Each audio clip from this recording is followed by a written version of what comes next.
In a way, we could say that we have reached the center of this Congress, since we are now going to listen to a panel discussion on the very topic of the Congress, which is writers in a time of war. And without much ado, I'll give the word to Iida from Finnish PEN, who will introduce her panel. Thank you. Thank you, and good day, everyone. Bonjour. This is a panel which is very, very public. So please free to photograph us and put us on all the social media platforms so we become influencers after this discussion. So don't hesitate. So the panel will introduce themselves right after I introduce myself first. So I'm from Finnish PEN. I'm the vice president of Finnish PEN, and I'm a journalist specialized in human rights and politics, a little bit of culture as well. And I have traveled in Russia a lot, but actually my first trip to any Soviet country was to Ukraine. I have spent 2 weeks in Odessa, and it was beautiful.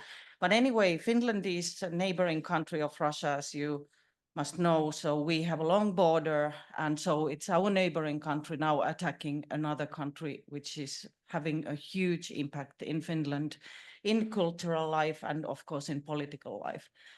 And also the Baltic countries, I don't think in this Congress we don't have a Estonian or Latvian or Lithuanian PEN centers, but I know in the Baltic countries there's a lot of discussion about that war as well. But anyway, we are going to talk about other areas, and the panel will go so that we will start after introductions, we will go into the short introduction of political life and societies and the war situation in each country. And later we, of course, go to the life of writers and journalists. But first we do some inform you about the facts. So anyway, let's have the panel introducing themselves. So if we start with Iryna, please. Hello, everybody. I'm Iryna Starovoyt. I'm coming directly from Lviv, Ukraine. I have joined Ukrainian PEN back in 2018. I was a Ukrainian PEN board member for a couple of years. Now I'm just member. I teach at Ukrainian Catholic University in Cultural Studies department. My background is in literary studies. I'm a poet and a cultural historian.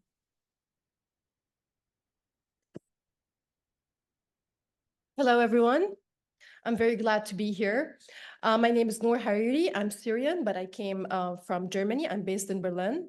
I'm a PhD student in philosophy studying in Frankfurt am Main, and I'm also a media presenter. I'm a translator and a writer. I work so many things. I do many things, but all are everything that has to do with philosophy in some way or another.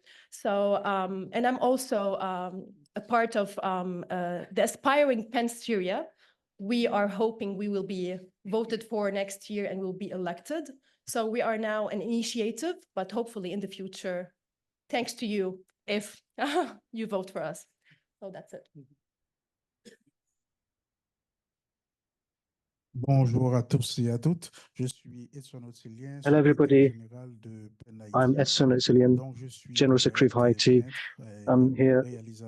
I'm a producer of document, writer of documents, documentary films, and I'm also a researcher and academic. There are a number of reviews that have been done this week. This number of reviews is based upon specifically our vlog that we produced in Haiti. Otherwise, it's difficult to concentrate on the work of women in our area. I concentrate heavily on the work of women in Haiti and their contribution, their intellectual, their historical contribution, their cultural contribution in the life of Haiti. And that's why I'm interested in Susan Common-Sylvain, because she's a great intellectual and she plays a role in our vlog. So this is what we'll be talking about this week. Thank you. Thank you. And now we start with discussing all the areas, just about the general things first. So Ethson, Haiti, there are about 12 million, a little bit more inhabitants, and it's in the Caribbean part of the Hispaniola. Like you know, today there has been, there's another aspiring PEN Dominican Republic, also your neighboring PEN. But anyway, the Haitian society is in long turmoil. So I'm just asking you, not putting words into your mouth, but there's a lot of crime, corruption, turmoil. What is causing all this, and how would you describe that, please? Comme vous avez dit, As you said, pour le moment, Haïti, for me, c'est un Haiti État en crise. Et ça is in fait longtemps crisis. qu'on est dans une When transition we're in a démocratique. transition, we're in democratic transition. Cette transition This démocratique a democratic commencé après la transition chute started du after the dictateur collapse Jean-Claude of Duvalier. Jean-Claude Ensuite, il y a Duvalier, eu the des conseils educator, de the teacher, gouvernement. and Ensuite, then on a the eu une élection and the government où, en collapsed. majorité, Then there was an on a election where a voté pour un majority président. voted Par la for a suite, president. il y a eu After un coup that, d'État contre le président there was Aristide. a coup against that Ensuite, president. on a After that, arrêté Aristide en Haïti. Et we Aristide, looked in Haiti to pour protéger son pouvoir, protect the power, his power.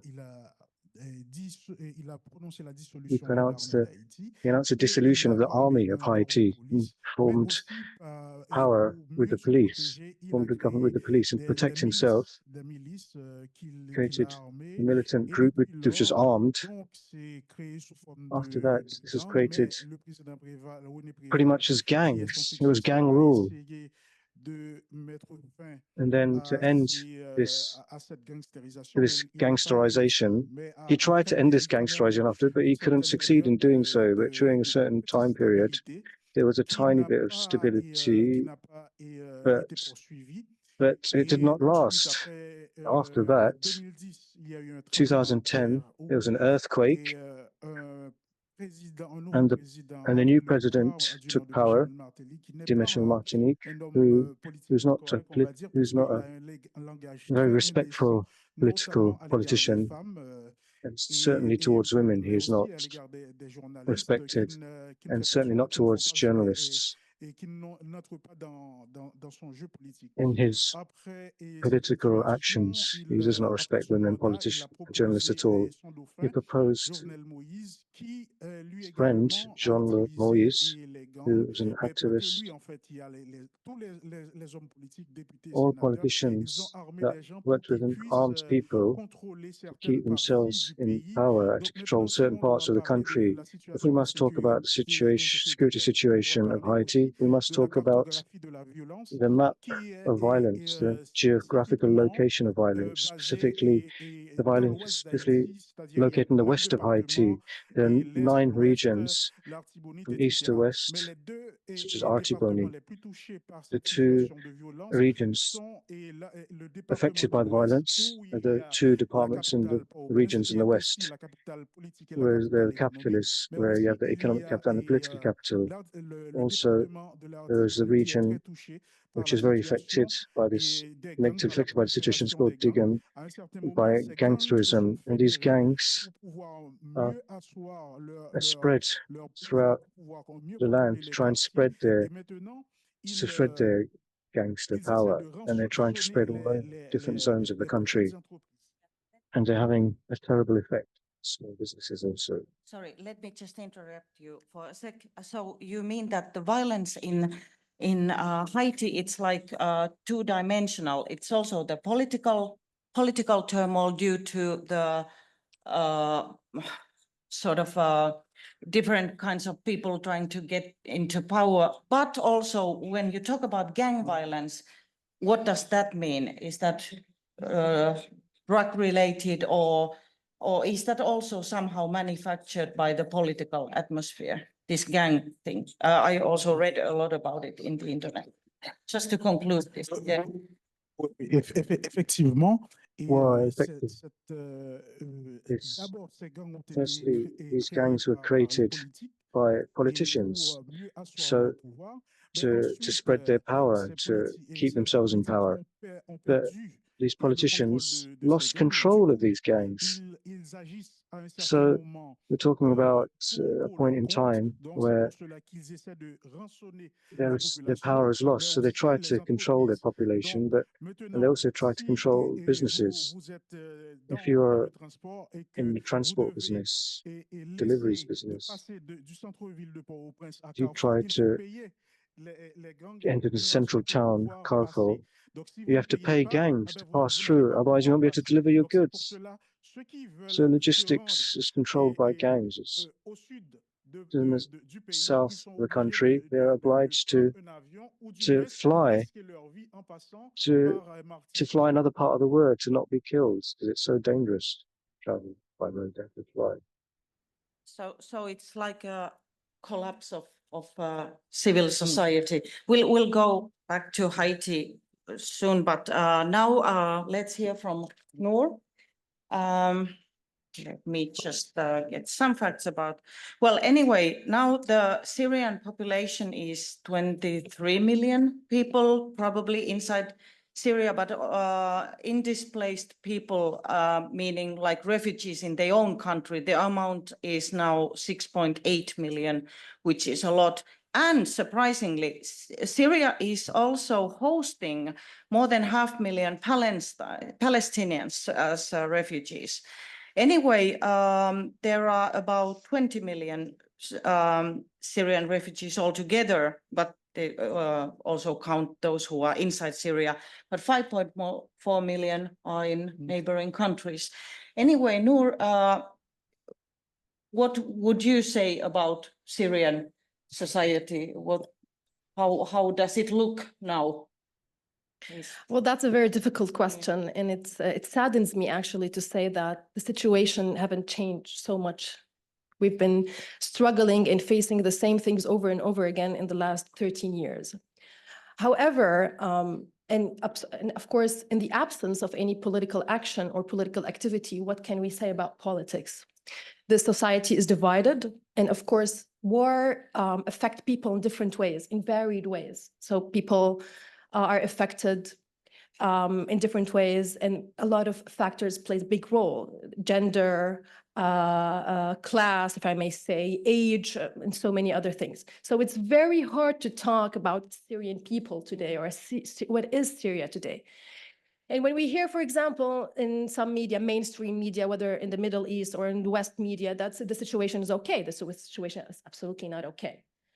But again, it's different from one place to another, and we should, against political correctness, acknowledge that it's different. Yes, some places are more safer, but that does not mean anything because the infrastructure is destroyed completely. Education, there's no education.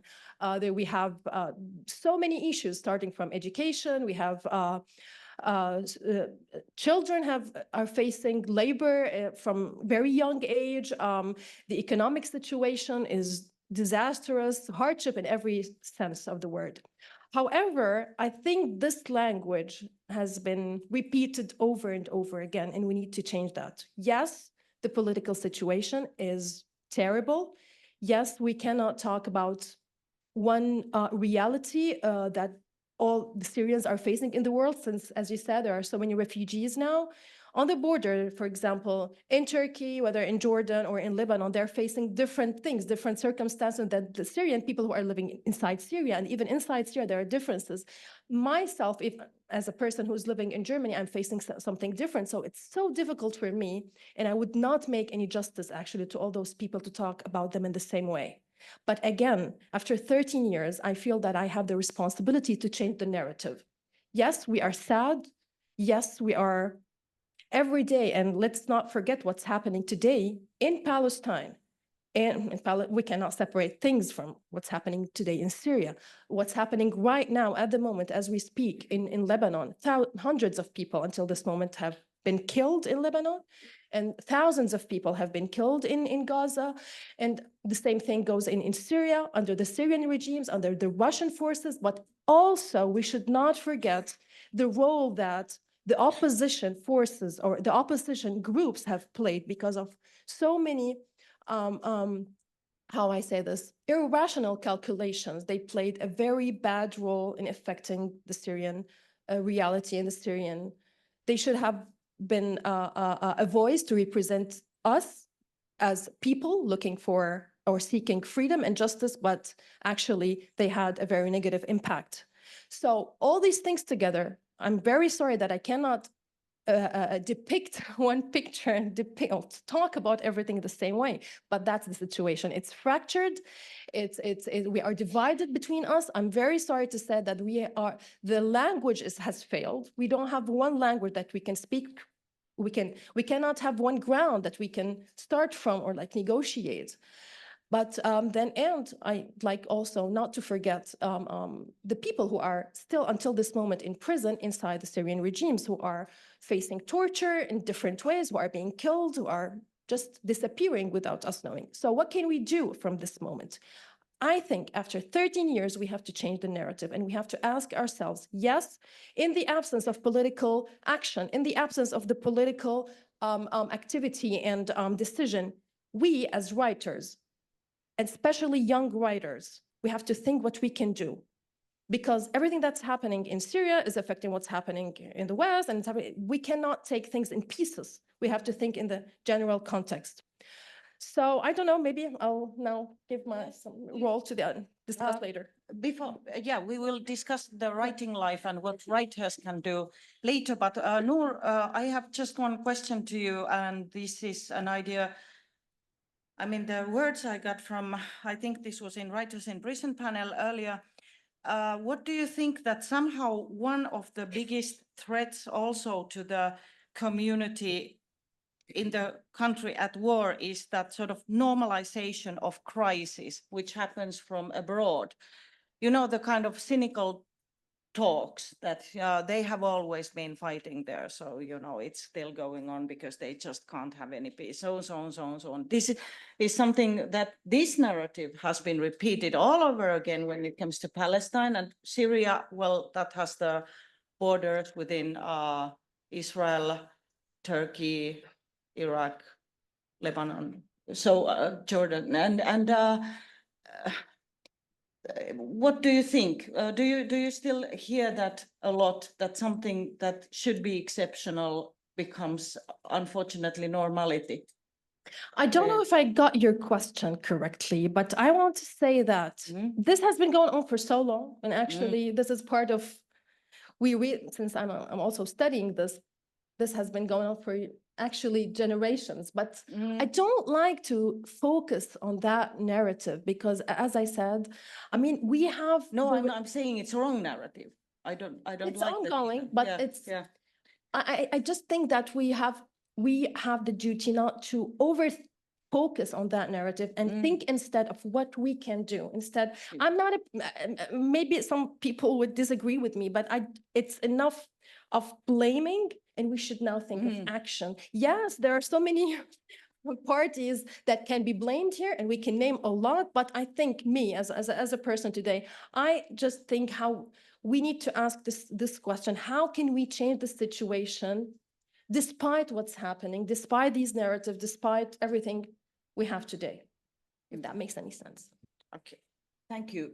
We'll get back to that. And then Ukraine and Iryna. Now I think a lot of blaming is in place in this discussion. I will just read here this is a report from Human Rights Watch. Since Russia's full-scale invasion in 2022, its war against Ukraine has had a disastrous impact on civilian life, killing thousands of civilians, injuring many thousands more, and destroying civilian property and infrastructure. Russian forces committed a litany of violations of international humanitarian law, including indiscriminate and disproportionate bombing and shelling of civilian areas that hit homes and healthcare and educational facilities. Some of these attacks should be investigated as war crimes. In areas they occupied, Russian or Russian-affiliated forces committed apparent war crimes, including torture, summary executions, sexual violence, enforced disappearances, and looting of cultural property. And we also remember looting of private property. At the first days of attacks to Kiev, there were all these enormous lines of tanks with the washing machines of normal Ukrainians going back to first to Belarus and then Russia. Anyway, like we discussed with Iryna before, this war did not start in 22. It was just the escalation of attacks. The first start was in 2004 when there was President Yushchenko, who was poisoned by dioxin when he was a very pro-Western person. 10 years after that, there was the Maidan, Euromaidan people demonstrating in the center of Kiev, and that led to Russia occupying Crimea and eastern Ukraine. And in eastern Ukraine before 2022, there have been more than 1 million refugees and also torture camps, concentration camps on the Russian side of occupied area. So anyway, let's be clear that this is not a new crisis. This is not a 2-year-long crisis. But Iryna, how would you comment on this and continue we from all here? know that humanity project is imperfect. And we all know that there are states which are more functional and less functional. But what I can say into comparison to my respected fellows and co-speakers at this panel, at the moment when Ukraine got in the trouble under a direct Russian aggression, it was perfectly functional society and it was perfectly functional state. The narrative outside of it was a little bit dwarfed with the idea that Ukraine is a deeply corrupted state and corrupted society. My answer to this would be, if it would be true, you would never see Ukraine on any map of the planet by now, because not dysfunctional society or a state can survive 32 months of such an intensity of the war. But the truth is also that back in 2014, Ukraine held and won anti-corruption revolution. We often refer to this historical event as Euromaidan because it was about the aspiration of Ukraine to move politically and culturally and in terms of human rights closer to the European Union and integration with European Union. But we somehow neglect or just set behind on the agenda, which was on the top of the youngsters, a very young political class who was born during this revolution, that they understood Ukrainian society as well-educated society, as quite homogeneous society, as a society which is capable of better politics and of better economics and administrative tools towards their own life. And I think what has been born during this revolutionary month is a new non-communal community, which was very hard and exceptional to re-establish in a society wounded by many decades of their forced power, which was trying to collectivize them. Some of you know the history of the region, and you know that there was this forced collectivization in 1930s, targeting Ukrainian farmers and resulting in a big famine, which was artificially made against them as a tool to just to starve away the portion of population which was not included into the future picture of the Soviet state. But even after that, after the big atrocities and civilian struggles over Second World War, Ukraine was 100% occupied by Nazi Germany during the Second World War. Russian Federation was only occupied for some 5 to 6%. So there is a difference in remembrance and there is a difference in experience. And it seems like for next 50 or so years, any trace of collective doing, collective thinking, collective mind was poisoned by the idea that this is ideologically tainted and it is an exploitation coming from Moscow. There is nothing happening on the horizontal level. And these horizontal level structures were not immediately recreated or healed after 1991, after the collapse of the Soviet Union. What really has happened, that this feeling of solidarity and self-help was reinstalled in people's minds and hearts. There was a change of mind and change of hearts about how much we can do together if we understand ourselves as supportive collectives, as collectives which are non-homogeneal and maybe non-communal exactly, because there are different religions, different languages, different backgrounds, and different class stories behind us. But now we are more or less equal. First in our history, first in our life, we are more or less equal. And this equity was a really important thing and real important political emotion, which brought about democratic change in Ukraine after the election of 2019. And then 72% of Ukrainians voted into parliament in new political forces, which were more or less the next generation after the Soviet formation. So they all were not the same as previous, and they were not corrupted as previous. And that was really, really important thing. Then pandemic happened. And then Russian aggression happened. So the society was wounded, the society was touched, society was shocked. But what I want to probably highlight mostly, state was in tune with society, and society was collaborating and in tune with state. And this state-society cooperation and collaboration saved democracy, even in the war-torn Ukraine, and it saved our chances for the future.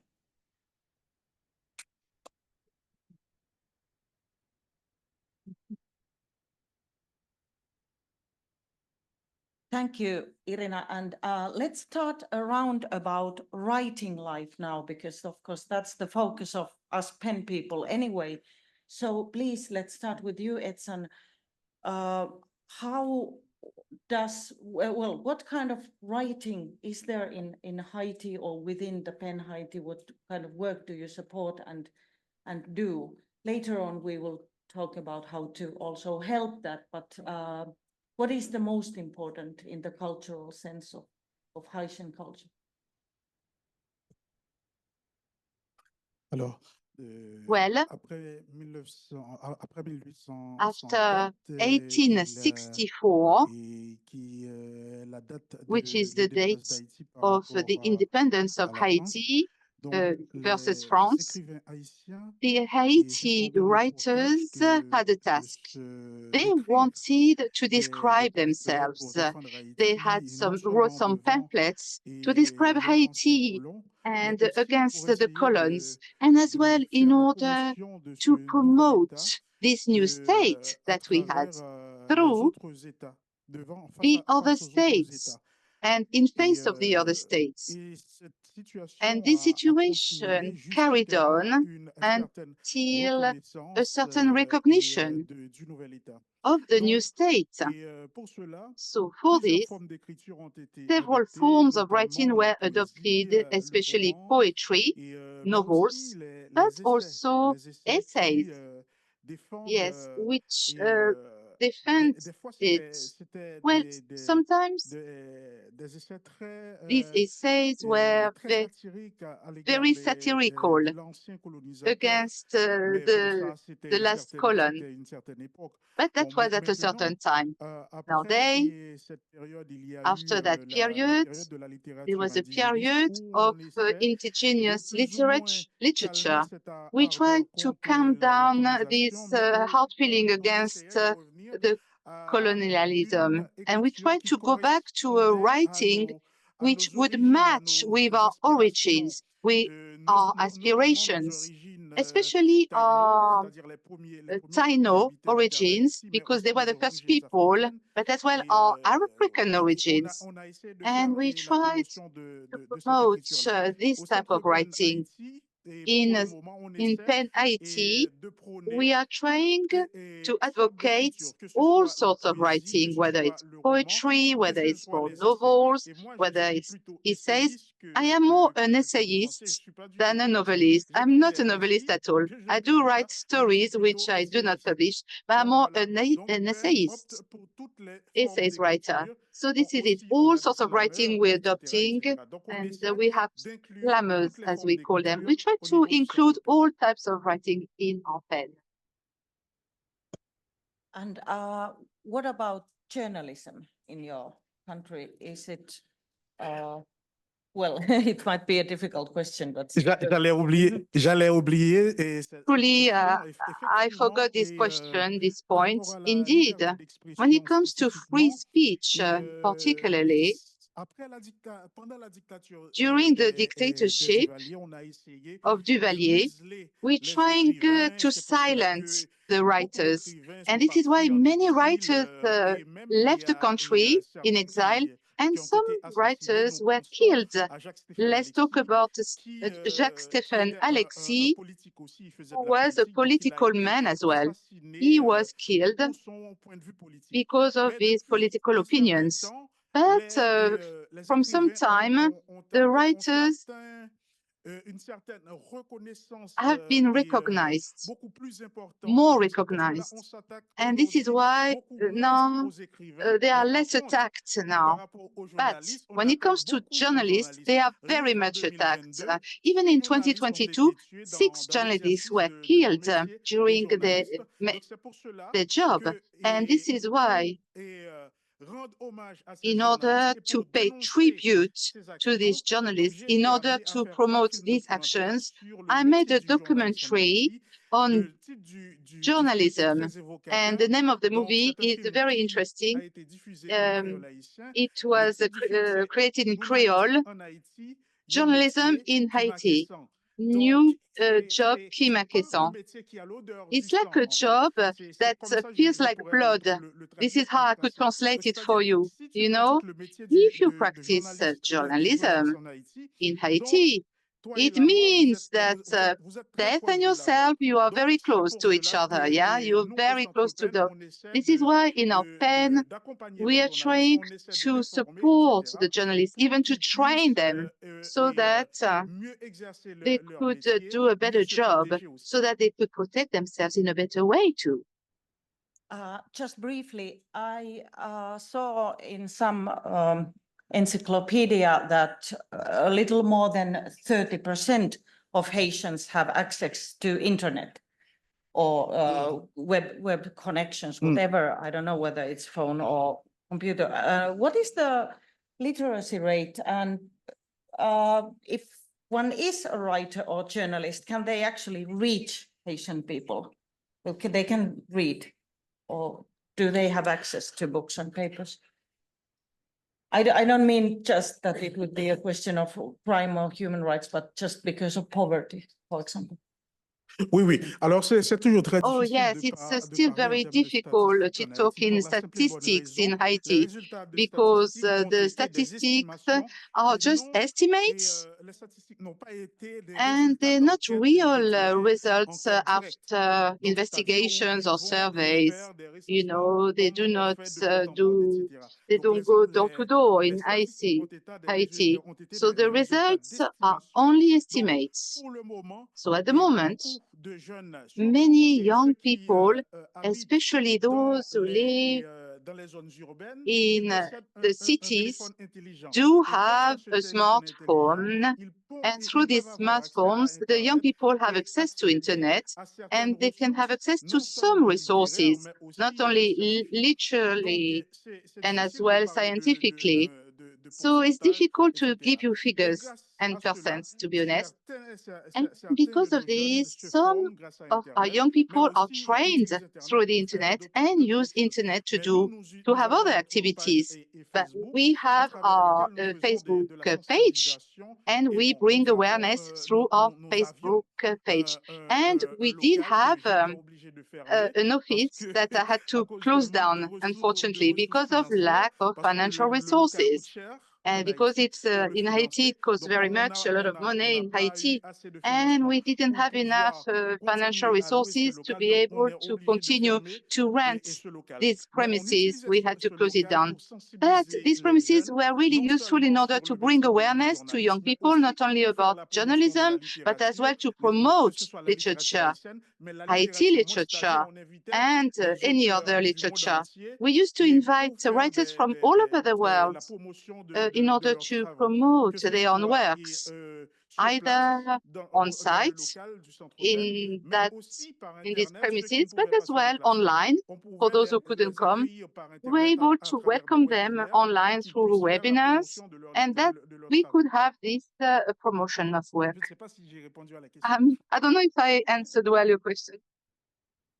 Well, and whether you reach them or not, it's very important for writers to keep on writing, and maybe journalists can find some way how to publish anyway. It's not that you should stop, but then you just have to educate people more and more. But Nour, please, how is the situation in Syria? You said earlier to me that one of the biggest problems you see there is that it's so divided that also people are displaced, and they are in many places, but also they are like, their opinions are really divided. And you, of course, you are now in Berlin, but what is the writer's life in Syria like?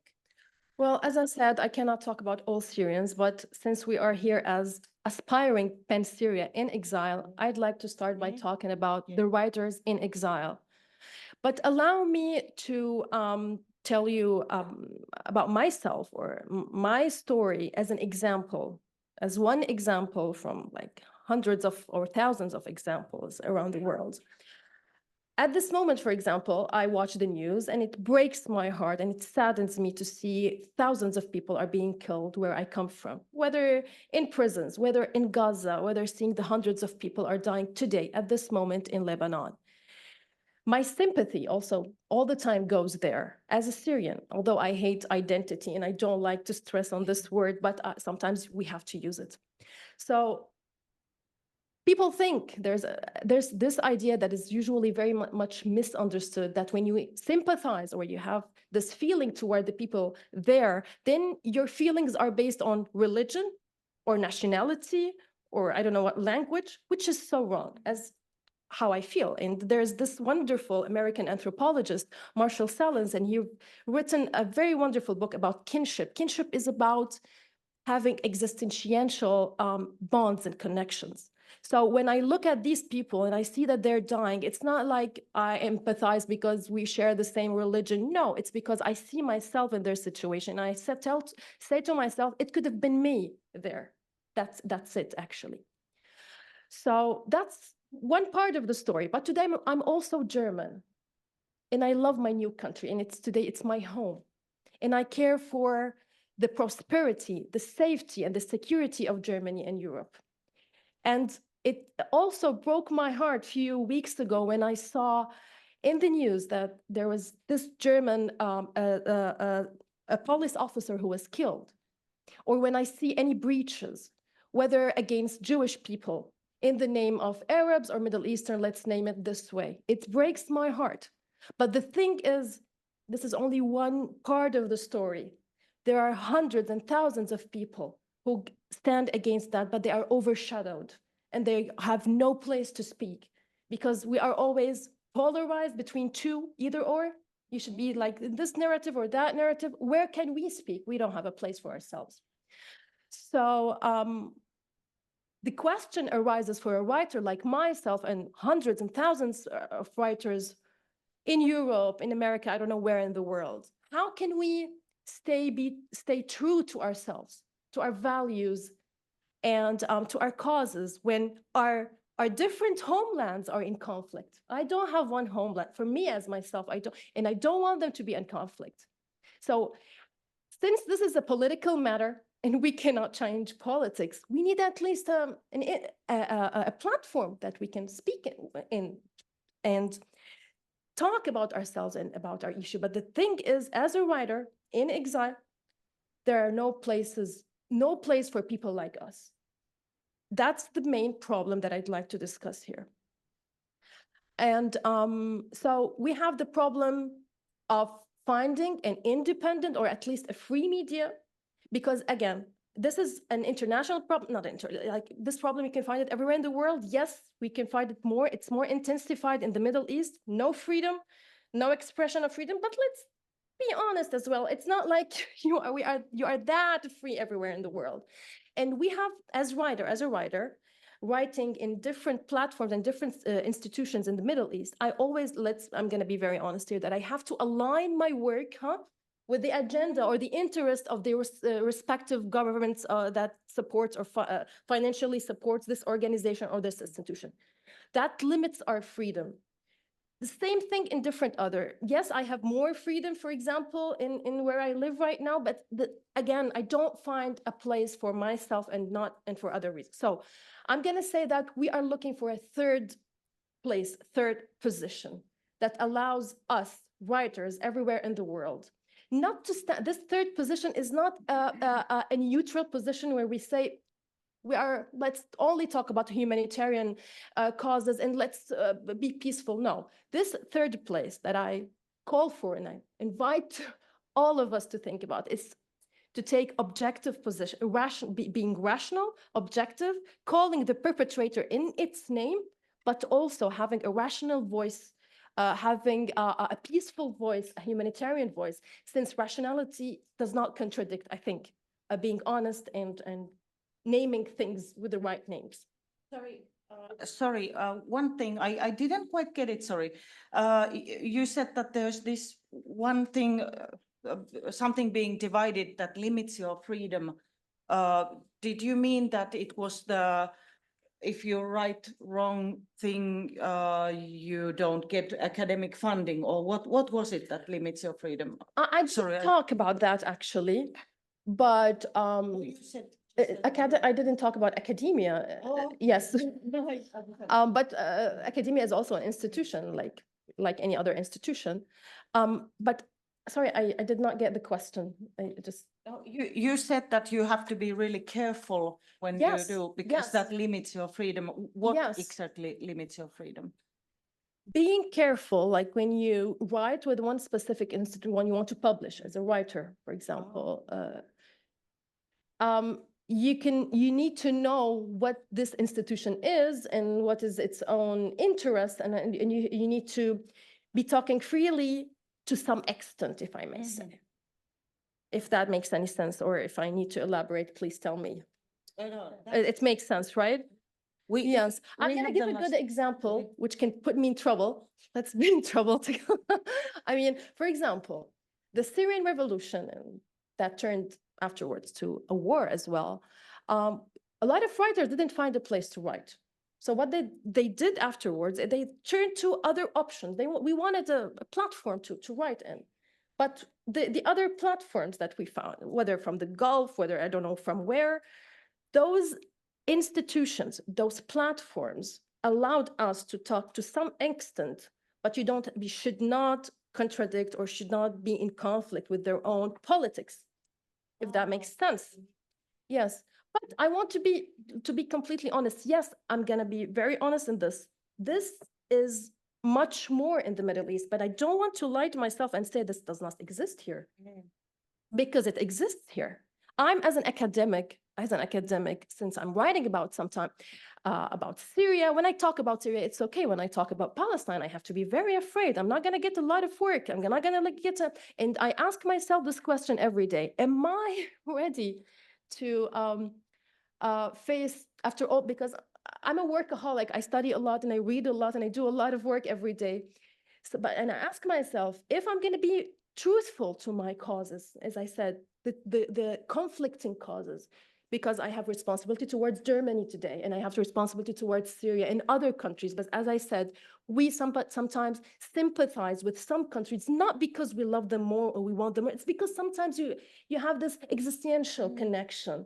You sympathize, but it's not like you don't care about what's happening in the world. We do care. We don't want any crimes. But again, so if I want to be loyal to myself, truth to my causes, I tell this to myself every day. I know that my future is not going to be bright. My academic future is not going to be bright. If that makes any sense. Yeah. Thank you, Nour. We have only a few minutes left, and unfortunately, we are not going to take any questions from the audience because you will starve if you start asking questions. So please just try and find us in the lunchroom, and you will be welcome to approach the panelists there. So we are going to just talk and then we go and eat. Anyway, Iryna, about Ukraine. Now we also, from there, Iryna, we start the final round, but you can say about writer's life in Ukraine, but there's going to be another panel on Ukraine and PEN later today. But anyway, Iryna, you can also say something about to the international community, which is greatly present right here now, PEN community. How can PEN community, or I know many people work with the media or publishing or something, whatever you do as writers around the world, how can we help you in your country? After Iryna, then Nour, and then Ethson, the same thing, please. Well, I still want to talk about the writers during the wartime. And I think that when you are asking how we can help you, you have in mind that, well, we come from all these nice, peaceful countries which have nothing to do with wars and conflicts, and we are in position to help, and you are in position to receive our donation of help. But I think there is a reciprocity here. And I think that Ukrainians actually were not very much about receiving help. They also were akin to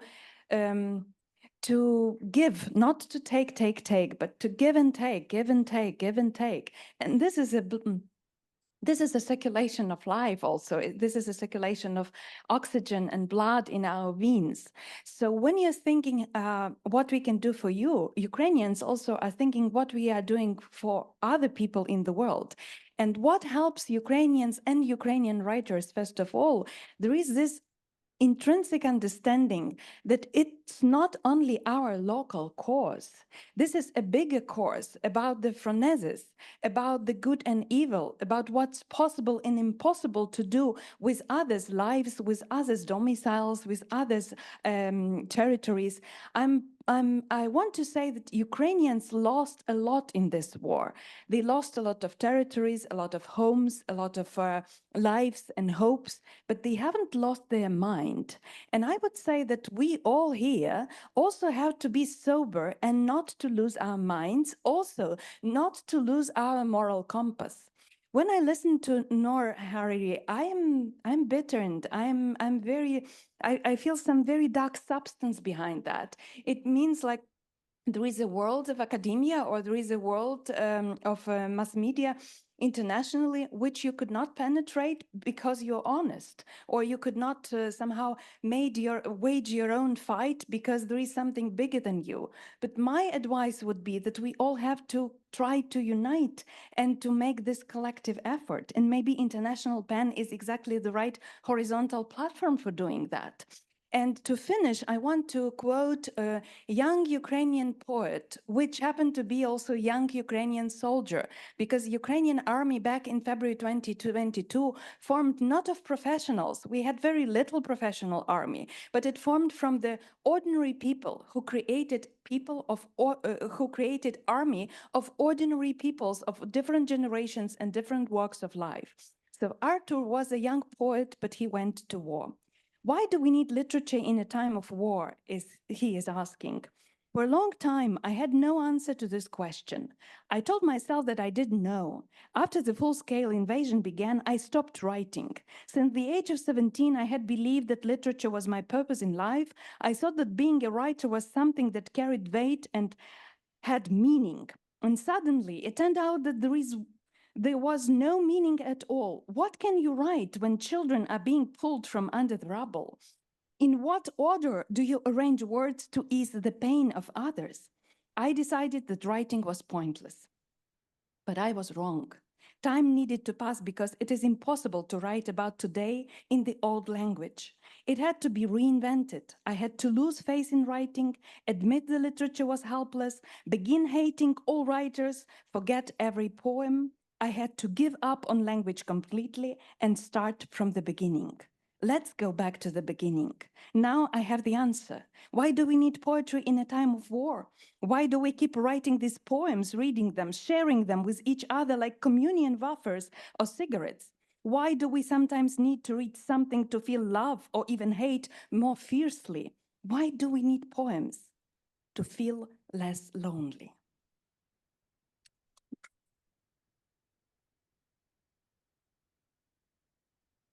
These were words by Arthur Dronj, and his book of poetry in English translation is just to come about out of print here in England under the title We Were Here. And I will finish with the phrase, we were here as writers, we are here as writers, we will be here as writers, as long as the world exists.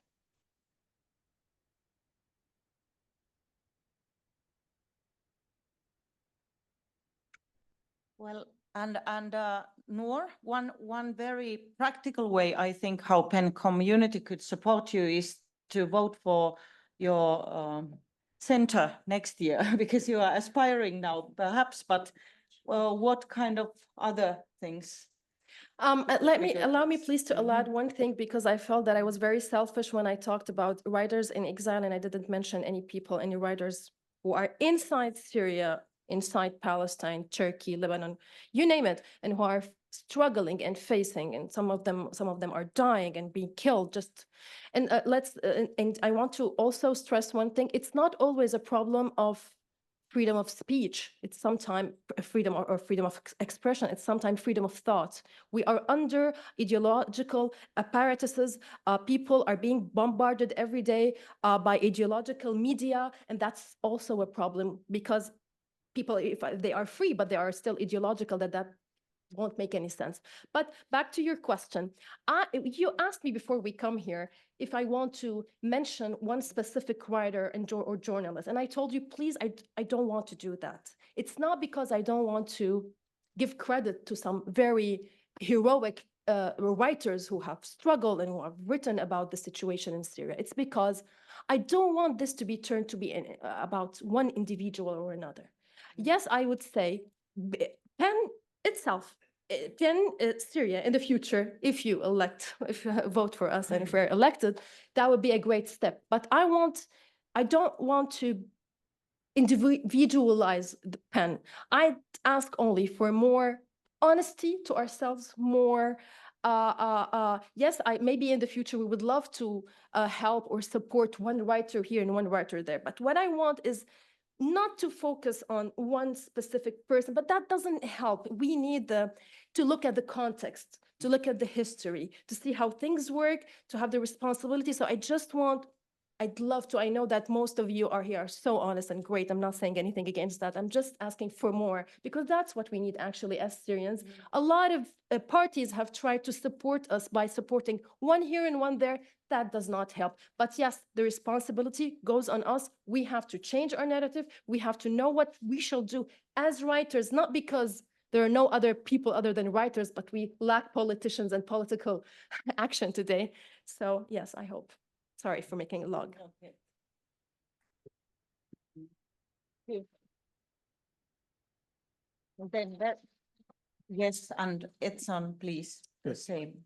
Alors, avant de répondre à la question, before replying to the question, I would like to say that the situation that we are seeing today, currently, right now, situation, above all, it's caused by violence, of gang violence, which also causes a reduction in the economy of the country, reduction of the damage to the cultural life and social life of the country. It damages university, prevents them going to university, and also it results in problems about it blocks us from creating a better Haiti, gets us stuck. So that's what many intellectuals, that's why many intellectuals have left the country. They were forced to leave. But within our country, there are still people that have hope, that keep hope. And that it's with that hope that we would love that PEN International helps us. We hope that PEN International can help us light up this hope, to help us in Haiti. You just need to help us to nourish our hope and our dreams. Please don't get stuck in stereotypes about Haiti. Things people say about Haiti, we also see the bad side of Haiti. But we need to have the courage. Please look at the courage of these people who are struggling to standing up and to keep battling on. It's not. Please don't look at things in a vertical way. Look at things horizontal. We're trying to rise up and become equal to other nations. This is our hopes and dreams. We hope that Ali Monte, PEN International, can help us rise up and build on our hopes and dreams, to help us through our writers, help our writers to continue standing up and to continue what we're doing and to help us to express our thoughts. Thank you very much. Thank you, Ethson. I will say a couple of concluding words. Let's put this over here, because okay.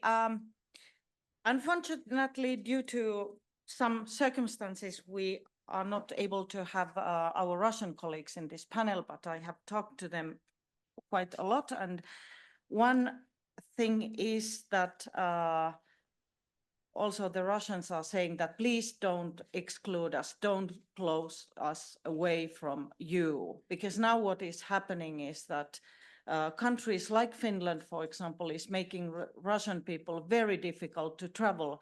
Finland is really one of the worst here because our long history of wars against Russia and oppression and all that, Finland is not giving humanitarian visas. So even those people from Russia who are fleeing, who are receiving death threats or might have jail sentences because of writing about war, even just sending a comment on Vkontakte, which is the equal of Facebook or something like that, even that can lead to jail, like, you know. So Russians are saying that don't forget us. We are here and there's a lot of good people, millions of good people still. So let's have that in mind. And one thing about these writers in prison or imprisoned writers as example, like we have had the empty chairs.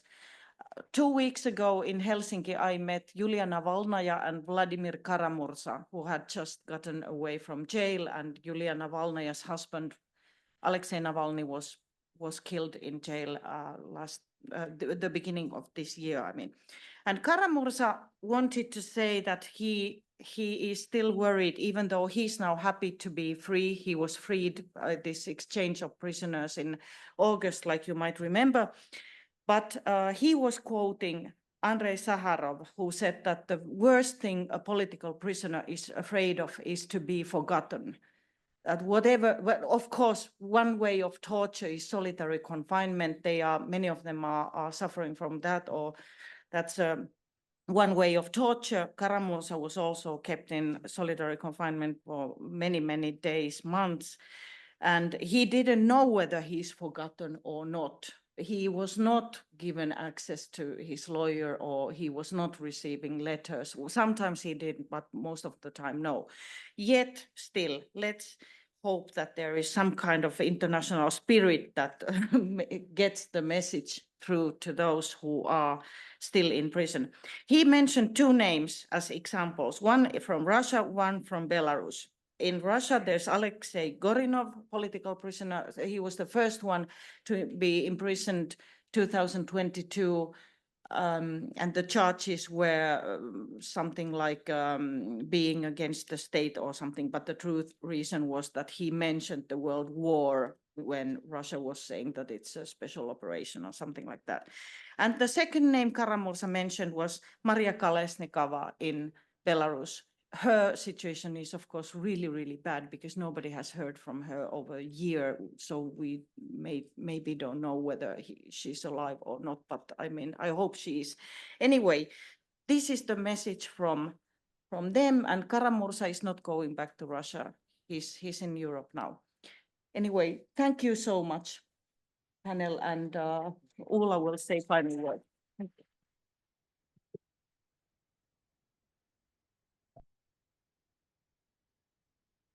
Thank you. Thank you very much, Iryna, Nour, Ethson, and Iida. And I know you have given us words that will stay with us for a very, very long time. I'm positive about that.